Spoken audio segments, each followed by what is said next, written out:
Hello, listeners, and welcome back. My name is Stephanie Safarian, and you're listening to episode 339 of Sustainable Minimalists, a twice-weekly show about intentional and eco-minimalist living. On today's show, we are continuing our foray into all things chocolate. This is part 2 of a 2-part episode into the ethical, environmental, and human health implications associated with our love of chocolate. You do not have to listen to part 1 of this series first. Part 1 came out on Tuesday, so 2 days ago, but I would suggest it. On today's show, we are discussing specifically the human health implications associated with chocolate and particularly new research into the prevalence of heavy metals in the chocolate supply. The 2 metals specifically that have been found in quite alarming amounts in the chocolate supply include cadmium and lead. So cadmium, maybe you've never heard of cadmium before. Cadmium is indeed a heavy metal that is known to cause cancer. It targets the body's main systems, so the respiratory, the cardiovascular, neurological, reproductive, all of them. And cadmium accumulates in the body over time. It doesn't readily leave our bodies. It's hard to flush out. And so we ingest it and it sticks around for the long haul. Lead, you probably have heard of lead before. Lead is also a heavy metal. It is considered toxic at any dose, which means no amount is safe. It's dangerous for humans of all ages, but especially for children and pregnant women. Young children, by definition, have developing brains, and lead alters brain development. It changes the architecture of the brain. It causes learning problems and lower IQs. For pregnant women, exposure to lead at high levels can cause miscarriage, stillbirth, premature birth, low birth weight. And for the rest of us, so for just general adults, not pregnant adults, not young children, lead also causes harm, such as increased risk of high blood pressure, kidney damage. And like cadmium, lead accumulates in our bodies. It's not easily eliminated or flushed out. And much of the lead that we absorb in our bodies gets deposited in our bones where it stays for the long haul for the rest of our lives. And so it behooves all of us to 100% avoid cadmium and lead if possible. Yet, it's in the chocolate supply.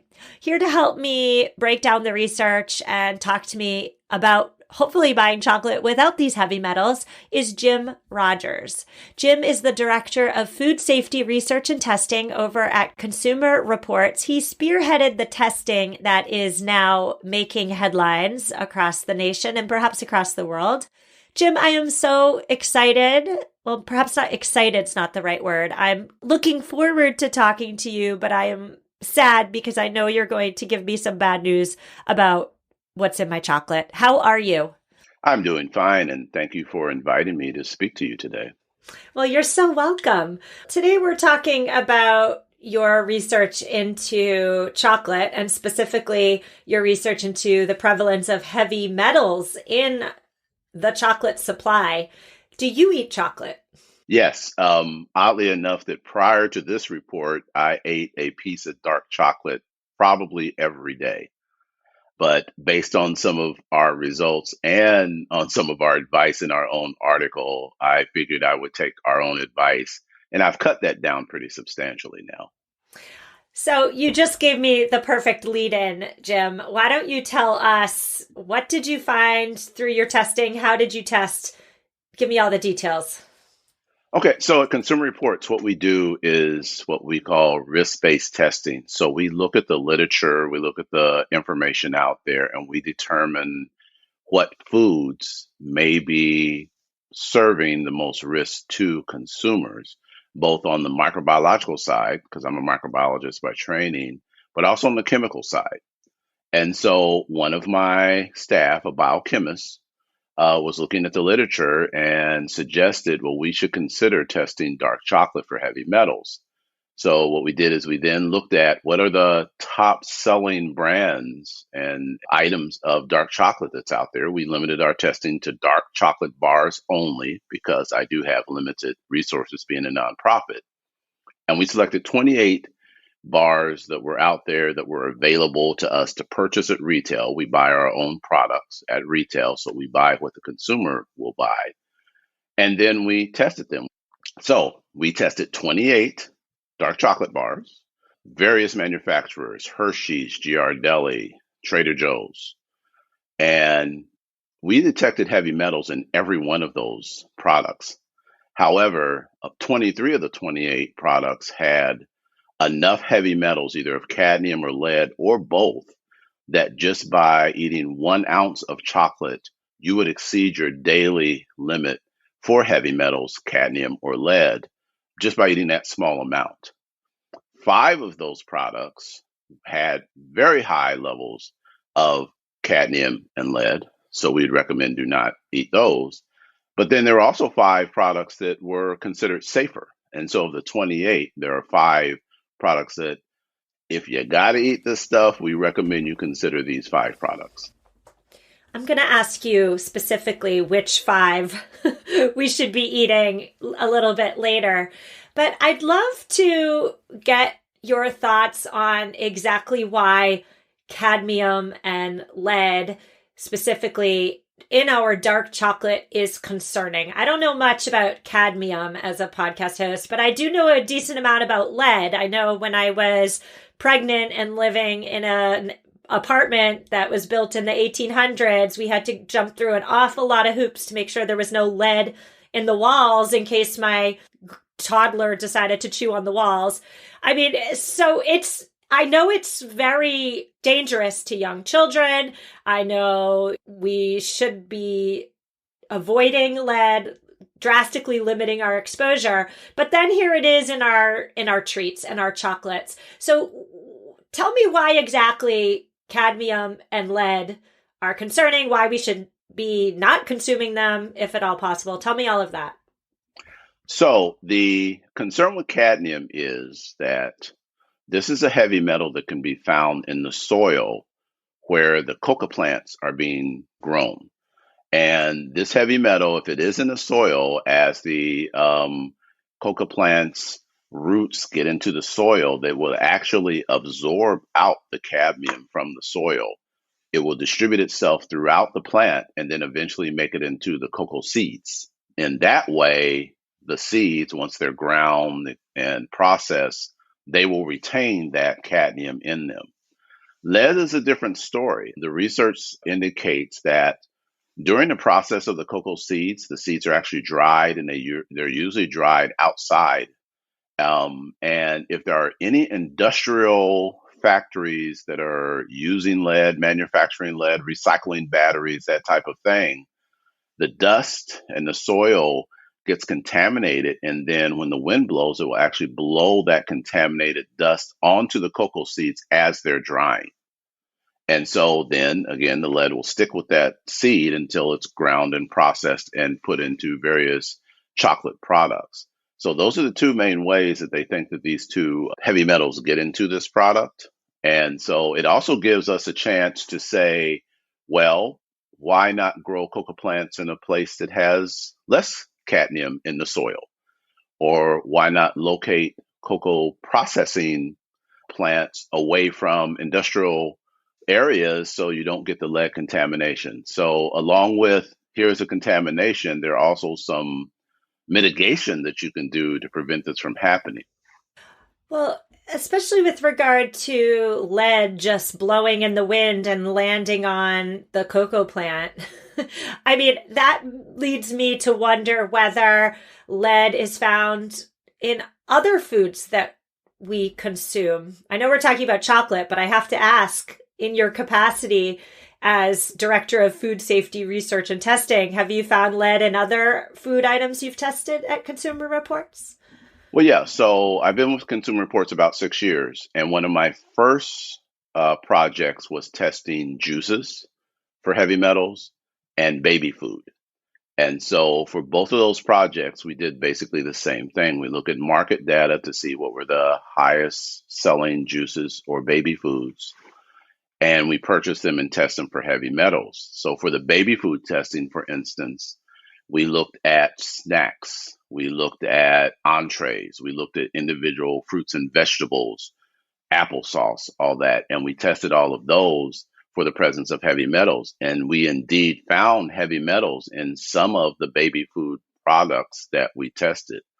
So yes, we've shown in our testing that heavy metals can be in a lot of different places, and really it's only the consumer being aware and then shopping safely that we can help them reduce the amount of exposure that they have to heavy metals. Okay, so I'm feeling a bit concerned as somebody who loves chocolate. Are we only talking about heavy metals as it relates to dark chocolate? Would milk chocolate and white chocolate be out of this conversation? They don't have the metals problem?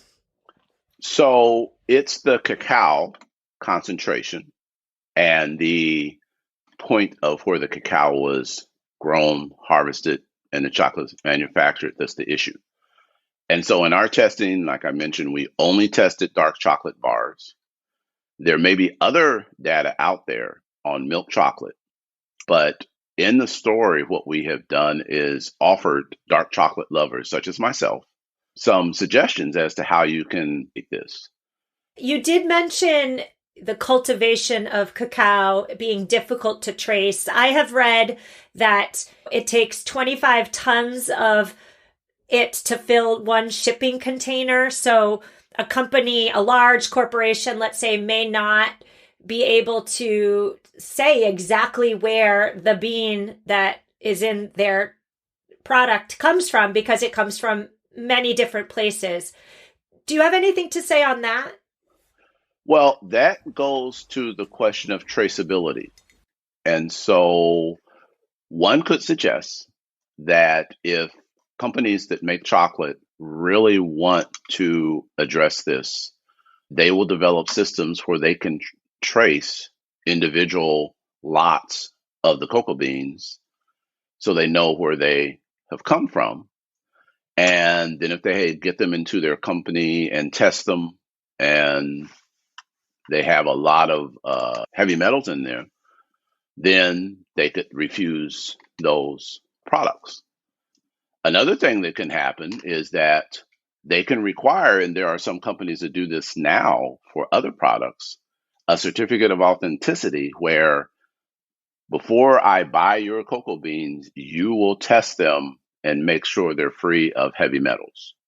Now, that puts the onus on the provider. Also, you have to have trust that they're going to test and that the testing is accurate. But that's another way that you can address this if you're a chocolate bar maker, that you insist that the suppliers pre-test the ingredients before I buy it. Well, Jim, I'm really glad you bring that up because it seems to me as though there's a real absence of corporate accountability here. I can't believe that companies are knowingly selling dark chocolate with heavy metals in them. That's just, I mean, I'm surprised, but not that surprised, I guess I would say. Is there any push, any interest, any plans down the road for more accountability? Or is it another one of those cases where consumers have to get angry enough before anything changes? Well, I think there is. In our reporting, we always talk about what can you do as a consumer. So we have advocated for the consumer to write the companies and say, take heavy metals out of our products.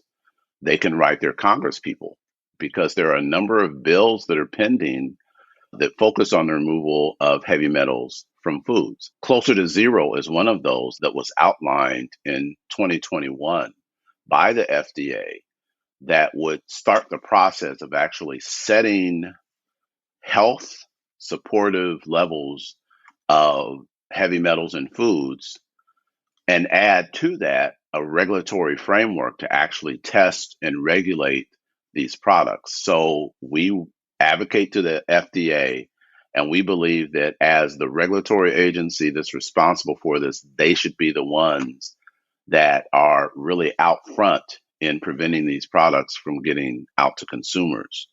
And so, in lieu of corporate responsibility or conscious, maybe we're going to have to rely on the federal government, yet again, to enforce these regulatory limits on this product. Well, Jim, we're going to take a quick ad break, but when we get back, I'm going to ask you the questions that consumers need to know. What brands should we avoid? What brands should we consider? Does organic even matter in this case? I'm going to ask you all those questions after a quick break from our sponsors.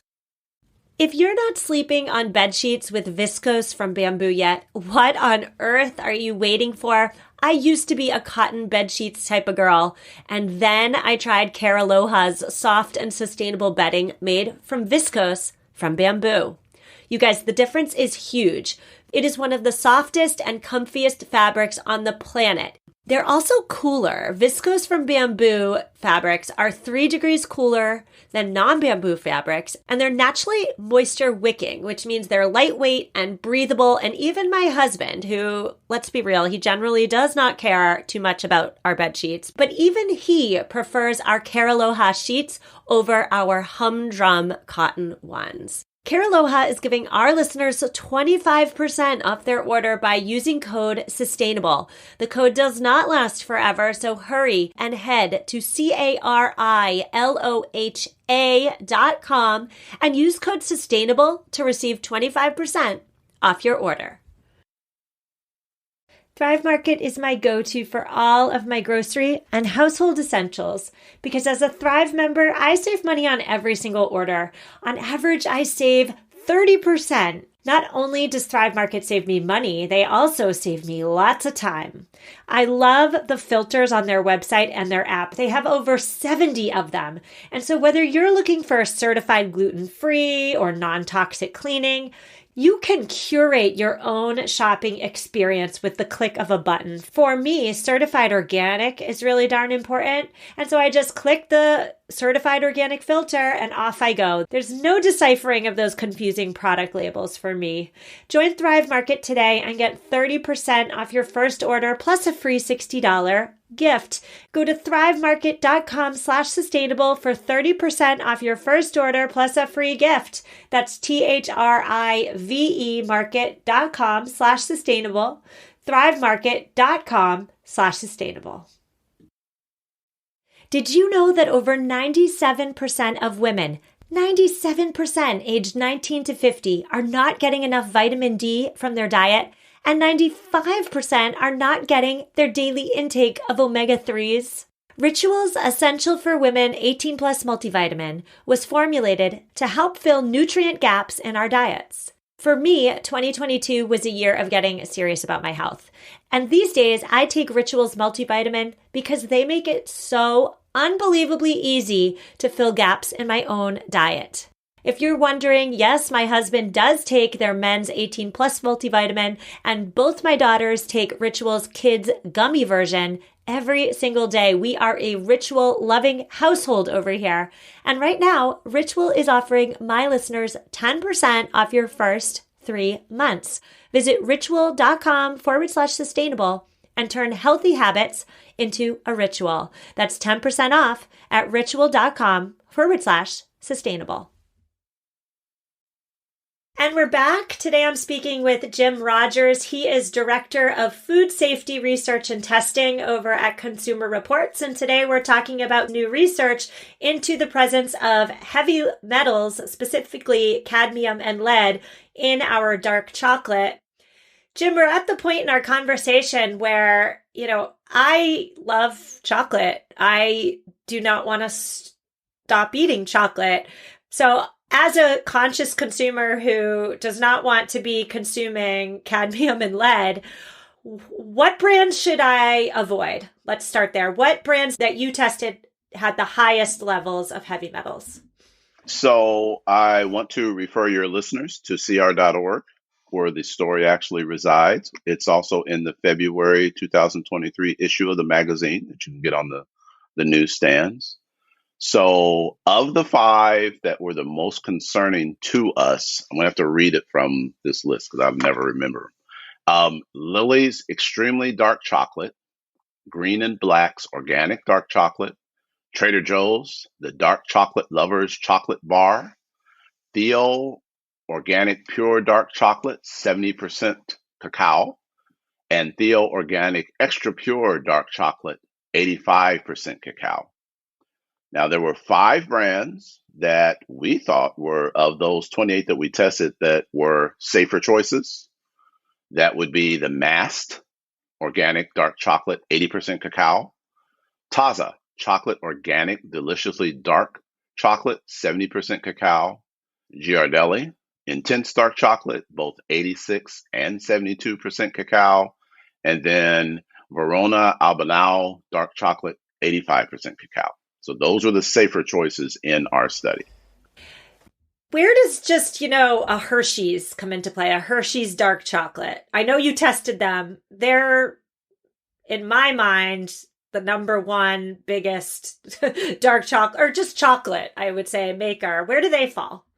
Well, you would be surprised, in fact, that Hershey's overall sells a lot of chocolate, but if you look at these other brands, especially the specialty brands, people tend to think dark chocolate is a higher level of chocolate than milk chocolate sometimes.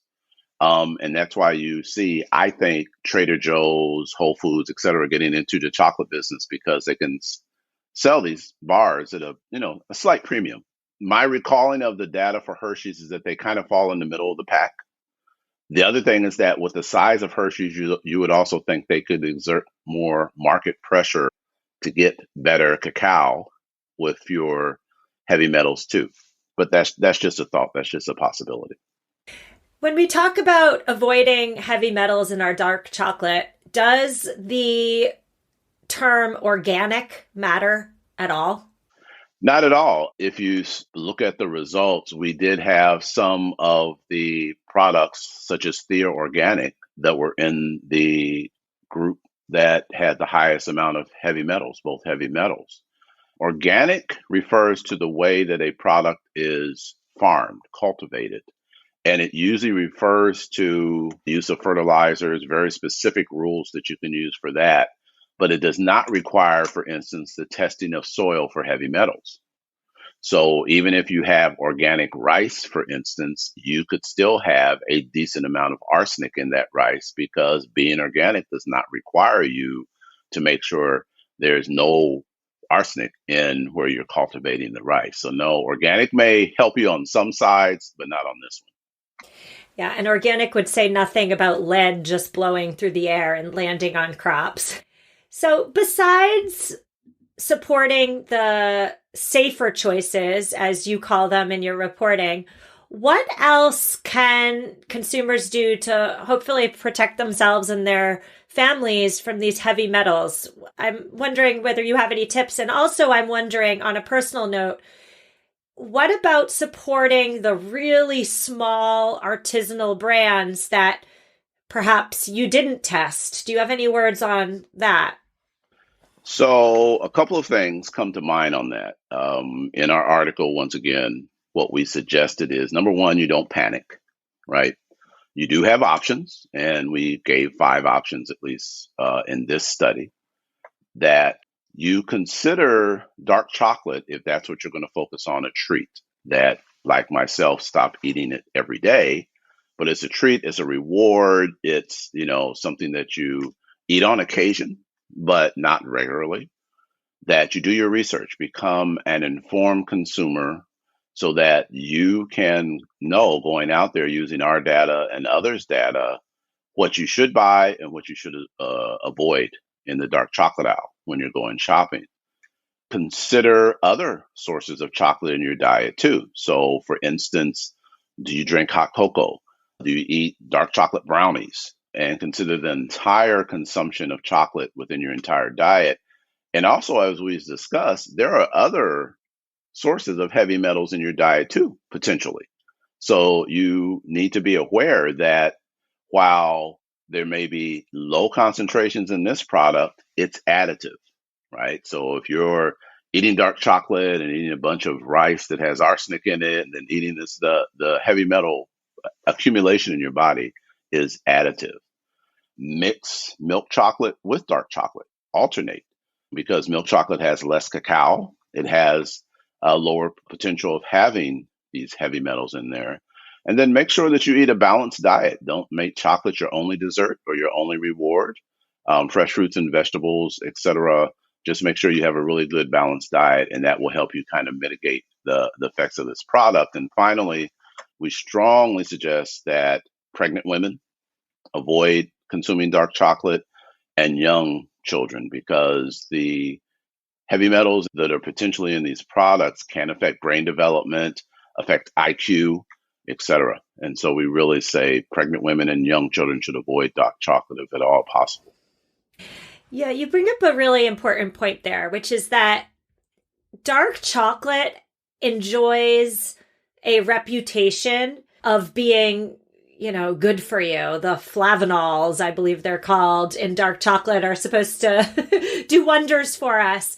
But I know at the outset of our conversation, you mentioned that you've dramatically decreased your consumption of dark chocolate. And so can I then assume that for you, as a microbiologist, the health concerns associated with the presence of heavy metals then severely diminishes or perhaps even negates the positive health effects associated with the dark chocolate's flavanols?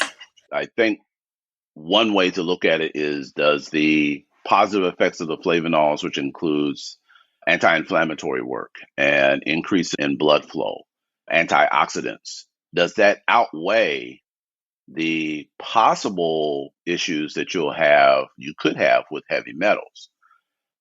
The way that I look at it is that, let me look for alternative sources of flavanols, because they are in other food sources, or possible supplements. Having a much more rounded diet is much, much better than a supplement, in my opinion. But are there other sources of these flavanols, antioxidants, etc., so that I can get them from here instead of relying on them from dark chocolate? So that's the way I look at it. Thank you for correcting me. It's flavanol, not flavanol. Thank you for that gentle correction. Does Consumer Reports have any plans in the works to test milk chocolate or hot cocoa, or take the concerning findings, I'm going to go ahead and call them concerning, that we're talking about today, and doing some deeper follow-up research? Any plans in the works over at Consumer Reports? We are in discussions as to what will be the next step for us. Ideally, in my mind, this is not confirmed yet, looking at dark chocolate, but also looking at even higher end chocolates, because there are other chocolates, as you mentioned, the artisanal chocolates, etc., that we could not include in this study due to resources. But maybe a second round, we can include those chocolates. We've also had suggestions of chocolate powders, dark chocolate brownie mix. There's just a whole menu out there that we could do repeat testing on to address some of the questions that have come up in response to the study that we've done on dark chocolates. Well, I will absolutely link to Consumer Reports' report with regard to what we've discussed today. But Jim, I want to thank you so much for coming on the show. I've learned an awful lot, and I so look forward to seeing where you go with this next. So thank you so much. Thank you. And thank you for having me too. Listeners, that's a wrap. Show notes are at mamaminimalist.com/339, where I have linked to Consumer Reports' reporting. Today we do have an eco tip, and it comes from Kara. Perhaps you listened to recent episode number 33. It was all about the right to repair movement and how to be smarter purchasers of appliances. Well, Kara's eco tip today, which I kind of lost, Kara, I'm really sorry about that, but I found it. Kara suggests that when we replace our appliances, we should all consider the manual or analog options that are on the market. So skip the electronic ones. Skip the ones with the screen and all the fancy bells and whistles, because fancy bells and whistles have more parts And more parts means more things that could potentially break. So when replacing appliances, consider the manual version, consider the analog version, consider the handheld version over electronic. And thank you so much, Kara, for this eco tip. Listeners, I'll see you on Tuesday. You know how to reach out to me. You know where to find me. Come say hello. I will see you on Tuesday. Have an amazing weekend and take care.